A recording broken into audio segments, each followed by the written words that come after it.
welcome to the Crochet Cakes YouTube channel. This week I thought we would share another crafty vlog. So join me for some crochet and of course some baking. And yes, this is recorded after I already started recording for the vlog because I accidentally deleted my first intro. But anyway, I wanted to welcome you to this crafty week with me, Clarissa of Crochet Cakes. Let's crochet some coasters for Easter. We're raiding Mom's stash, and I'm going to be using this Stylecraft Special DK weight yarn, which was left over from when we wanted to join the Spicier Life blanket crochet along way back in 2017. No crafting session is complete without a nice cup of tea. In this case, we have iced tea. Today we're going to be using this Easter egg coaster pattern. I will leave it linked in the description box. To crochet these coasters, we're going to be using a 3mm crochet hook, and I have to say, I don't know if you've tried the the tulip red hooks, but those are my favorite, and for some reason they are also the most pricey of tulip crochet hooks. I consider myself very fortunate just to own one in red.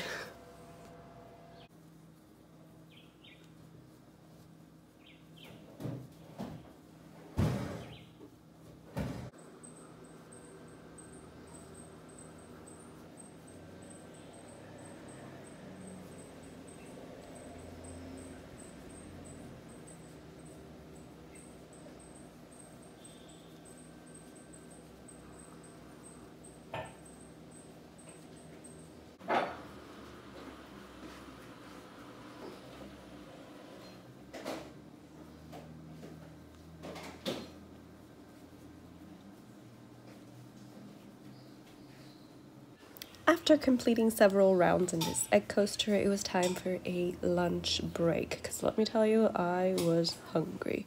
We have some chia pudding topped with fresh fruit and some cold noodles in, I don't remember the sauce that I made, but they are cold noodles because, you know, when it's hot, I just want to eat cold foods. After a rather enjoyable lunch, if I do say so myself, we could get back to crocheting the egg coaster.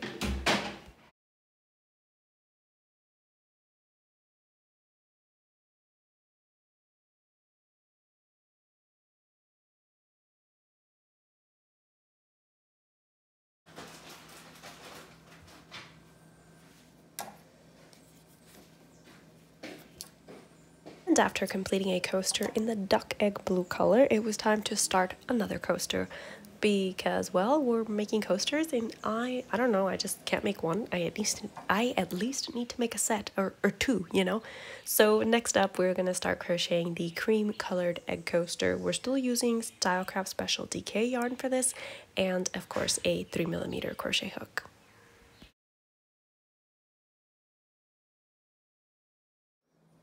Stopping here for today because it is now time to go and see if our bread dough did anything. As you know from the previous vlog, I've been having the worst luck baking sourdough bread in Puerto Rico, but I have hopes for this one. It might work. It might work.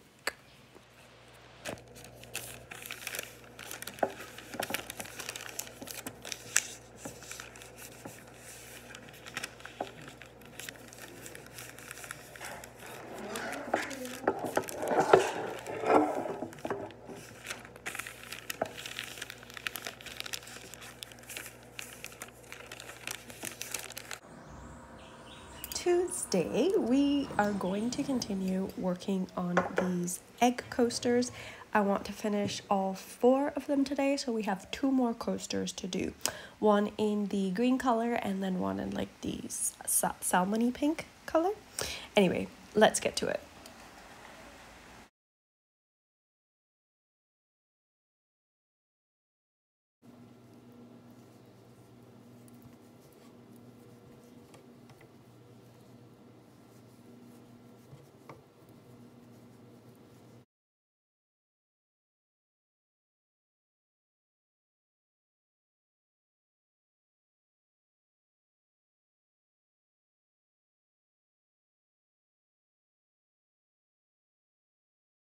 Monkeys, is it super windy outside? So you can hear that shh, that's wind.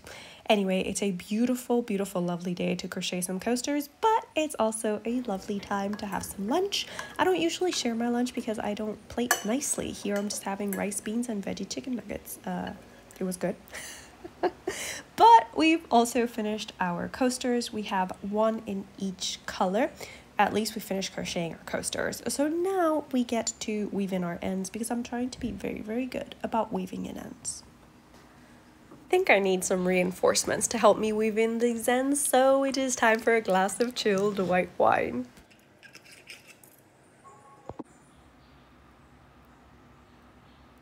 Unfed sourdough starter.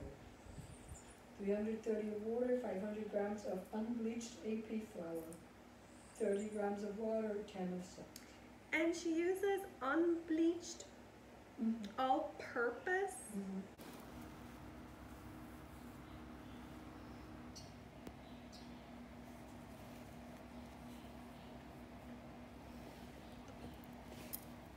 Now that we've completed our coasters, let's check in on that bread that we baked.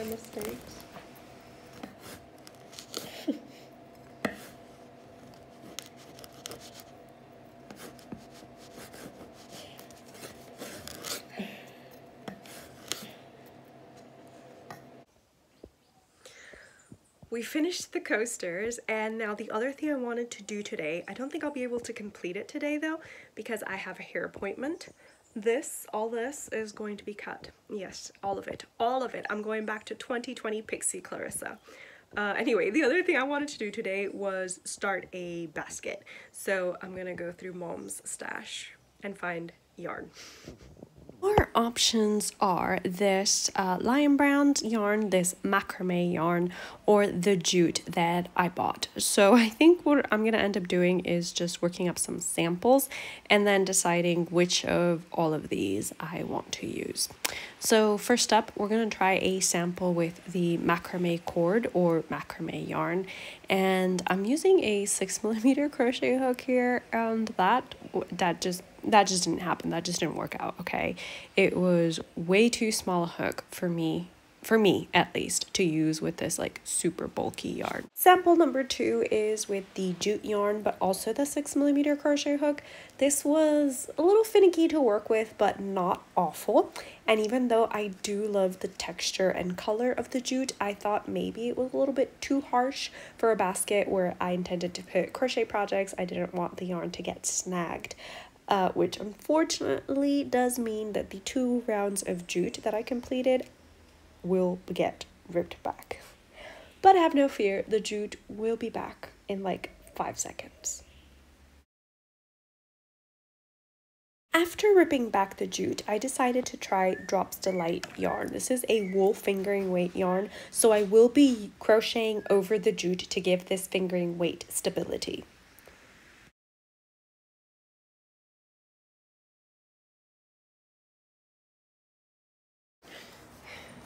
Lo que pasa es que I don't want to spend all that time y después que no sea what I want, but also it looks really nice, so should I make coasters?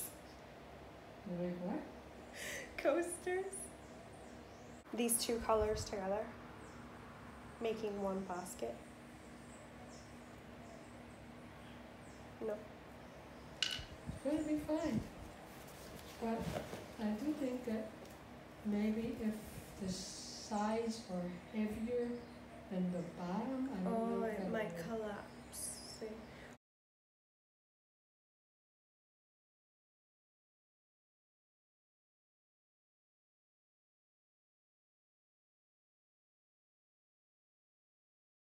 We finally settled on just using the macrame cord / yarn with a 9mm crochet hook, and honestly I think it's making a pretty good basket so far.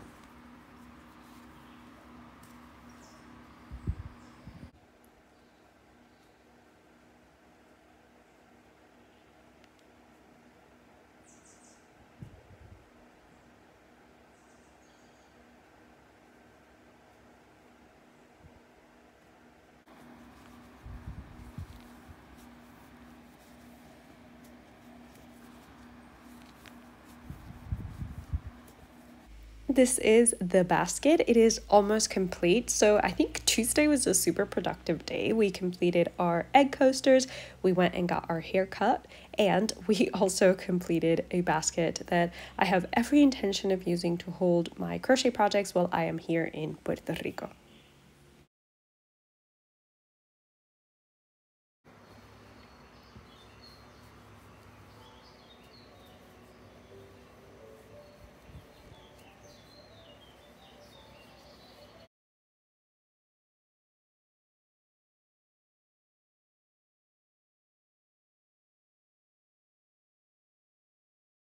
Wednesday plans are very simple. We are simply going to be working on our Celebration Crochet Along project, which is kind of a reimagining of the vintage Echo cardigan.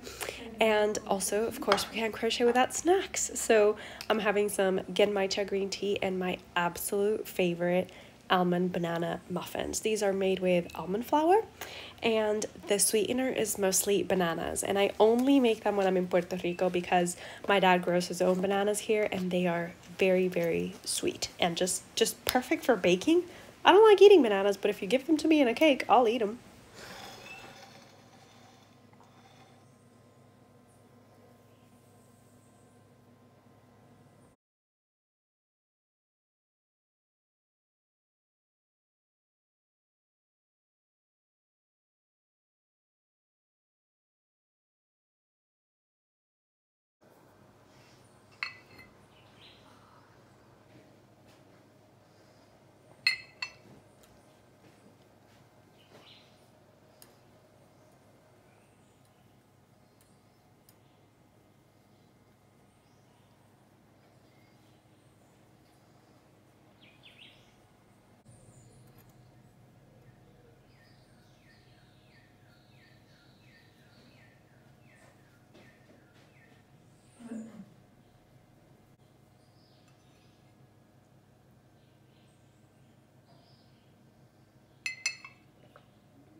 While I love working on this vintage Echo remake, it is a very slow going project because we are using a fingering weight yarn and a 3.25mm crochet hook.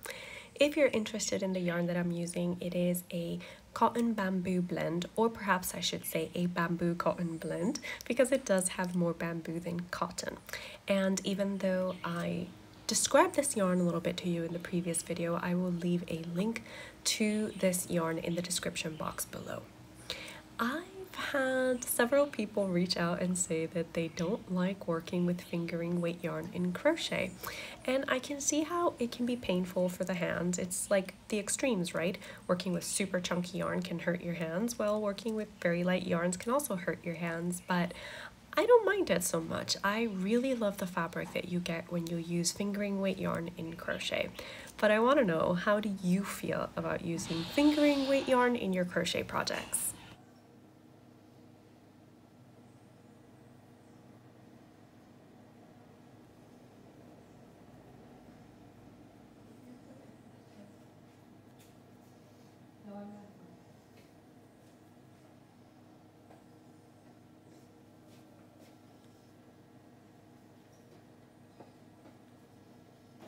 After starting our second ball of yarn for this back panel, it was actually time to set our crochet aside and continue doing some housework chores.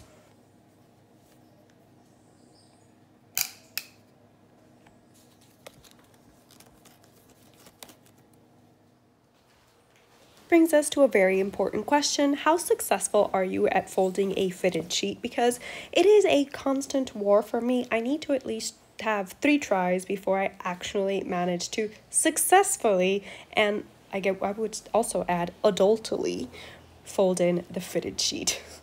All right, I'm gonna continue with my struggles here, and I will see you tomorrow.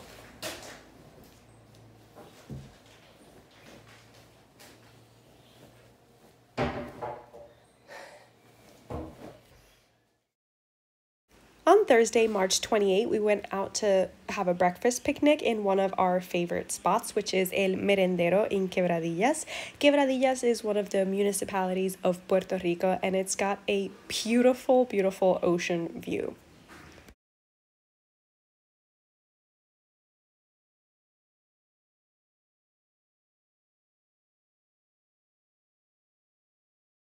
And we also spotted this guanabana tree. I'm not sure how you say guanabana in English, but it's a fruit that grows here in Puerto Rico, and this one was just like hanging out in the merendero.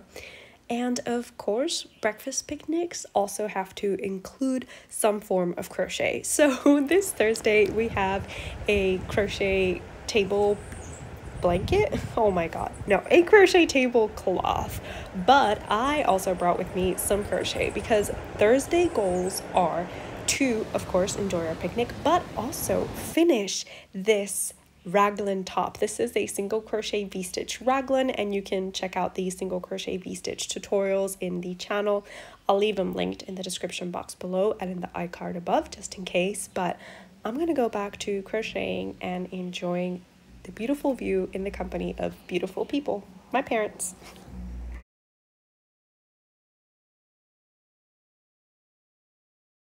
As an aside, this bedspread or tablecloth was given to me by my aunt. She crocheted it, and I absolutely love this pineapple motif, and I am hunting for the pattern because I want to not recreate, but make some of my own to use as backdrops in videos and photos.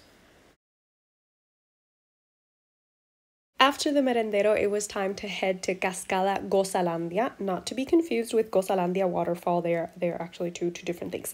Cascada Gozalandia is closer to the waterfalls, and they have some really, really delicious food. And here I'm still working on that raglan sweater. We're back home now, so let's see how much we can crochet and actually finish, because remember, the goal is to finish these 8 inches or at least like 7.75 inches of crochet. I got all tangled.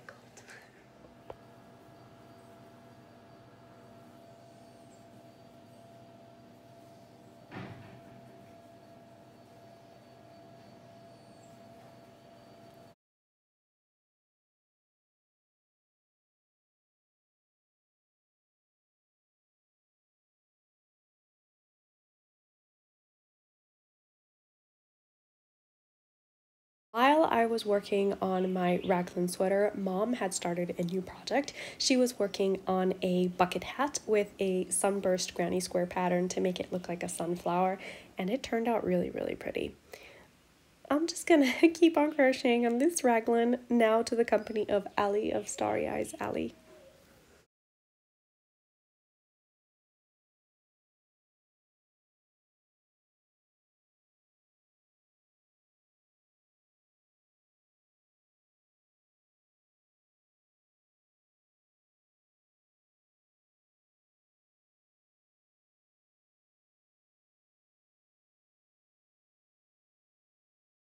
As you saw, I only have 7 inches of the body, but I want to work on the sleeves, and I'm gonna weigh what I have, split it into 2 so that it can go for the sleeves, and then maybe the short rows for the neckline, and that'll be it. So my body is just gonna have 7 inches, and I'm okay with that. I really just want to use up all the yarn and actually have a finished top in a uniform color.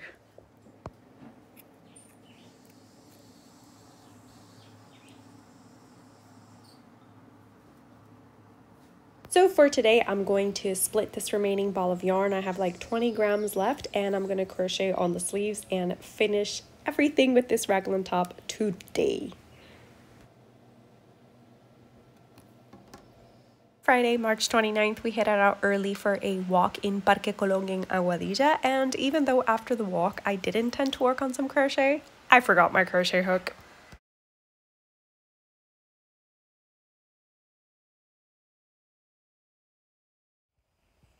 Back from our beach walk, I couldn't crochet on anything because I left my crochet hook here. But now, instead of crocheting on that top, I think what we're going to tackle today is doing a little bit of a crochet backdrop with a vintage kind of pineapple square. And this was inspired because I've always loved the picnic blanket we used yesterday, or the picnic tablecloth, and I want to make that pattern. So let's procure the pattern, procure the yarn, and get started. All this while my cake finishes baking. We were only able to find this pattern on Etsy, and I'm not 100% satisfied with it, but nonetheless, we have yarn and we have a pattern. As for instructions, if you're familiar with working with vintage patterns, you know that they are very scarce on instructions. However, some sellers do tend to include details that are very helpful, like the abbreviations that were used in the magazines and things like that. This pattern doesn't do that, which I find just a tad little bit annoying, I will admit. But nonetheless, we are going to proceed, and I think we're gonna do good. I think we're gonna do okay.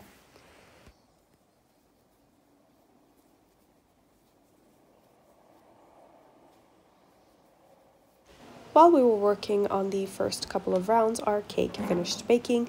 This is a simple yogurt cake recipe. I saw this recipe on Instagram, and ever since then, the yogurt cake is my go-to cake whenever I don't want to spend a lot of time on something, but I do want cake.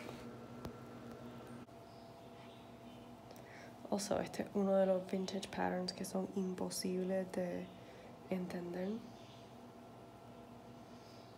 It really pushes your crochet knowledge.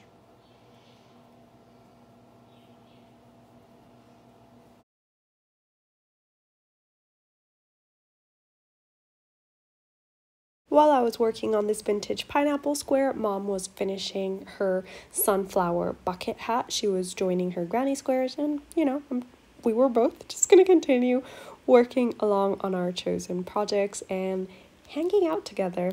I've said this before, but I will say it again. Just being able to crochet next to someone is such a treat. And next to someone can literally be watching this video, or it can be being physically next to a person. I don't know, there's something so peaceful about it.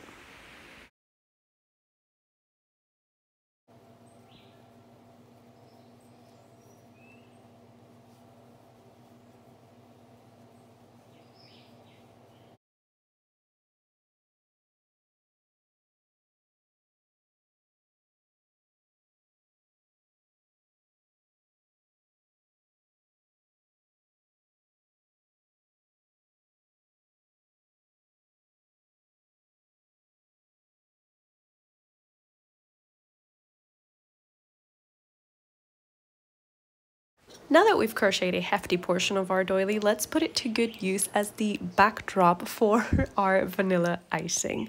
This icing is going to go on the mini loaf cake that I made for myself. Just me, myself, and I. We're going to enjoy this cake with, of course, a cup of tea.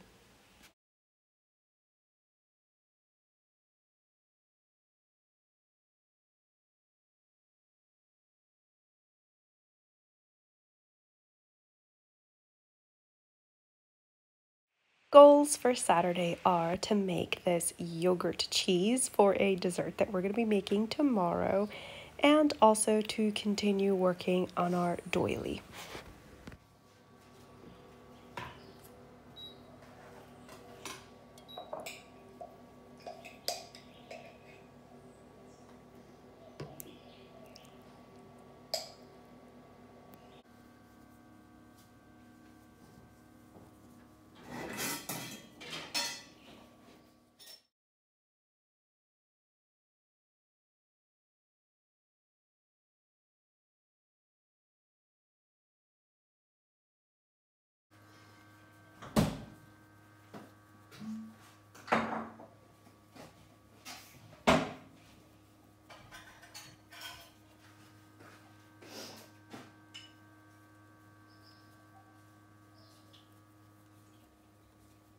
A proper good morning. It is Saturday, March 30th, I think.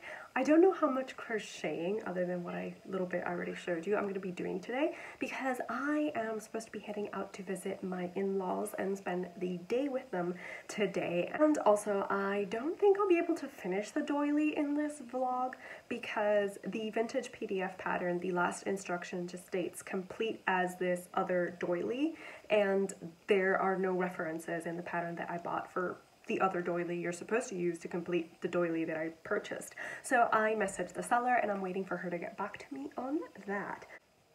So for today, I'm just going to be baking some vanilla icing for the cake that I baked yesterday and finishing that round 13, which is the only one that I can complete on the doily. After that, I will probably pick up my celebration crochet along project.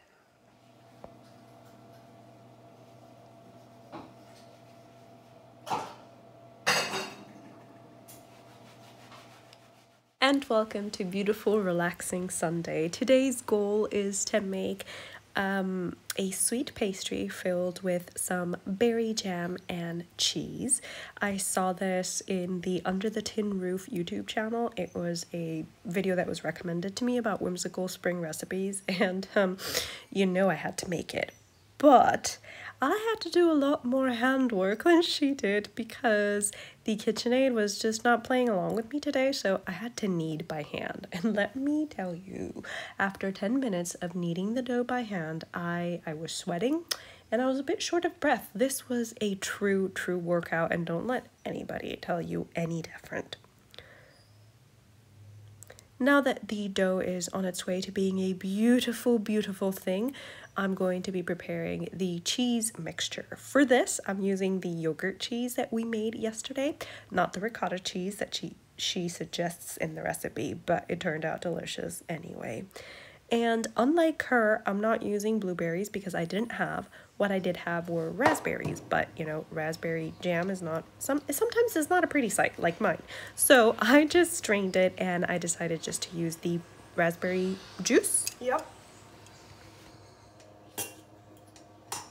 I mean puree, but you know, the idea was the same. You're going to create a little nest inside the dough in which you are going to put half jam, half cheese. So it's a tablespoon of your jam and a tablespoon of your sweet cheese mixture. In this case, I'm putting the raspberry puree at the bottom and then the cheese on top. Then they bake and become beautiful in the oven, and after a long wait, it is time to set up our Easter brunch table.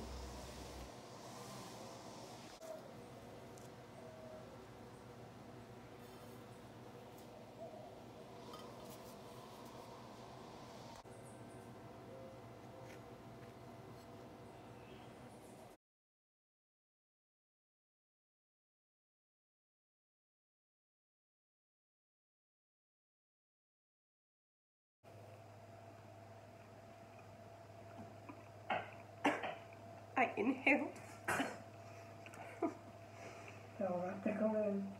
I inhaled the powdered sugar, but it's good.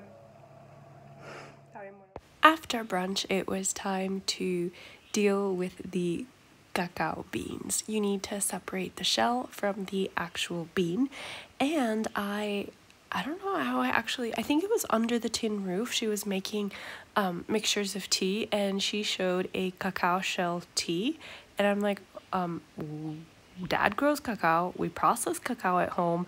The next time we deal with it, I'm gonna save some of those shells and make a tea. So that is what we are going to be doing next. We're going to be making some cacao shell tea.